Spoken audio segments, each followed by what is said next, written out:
Hey guys, day 5 already. As you can see, there is red face alert again. Miss Sweaty Head is back. I did another running today.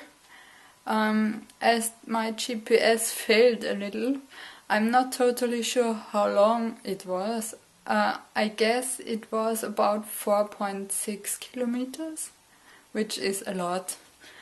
I ran for 39 minutes or so, right like the training schedule said, and I'm really proud of myself that I did it. And I figured that it is a good idea with the training schedule, because otherwise I would have stopped after I think half of the route, and now I pushed myself a lot more with that. So yeah, that's it for today. Hope everything is going fine for you, and see you tomorrow. Bye!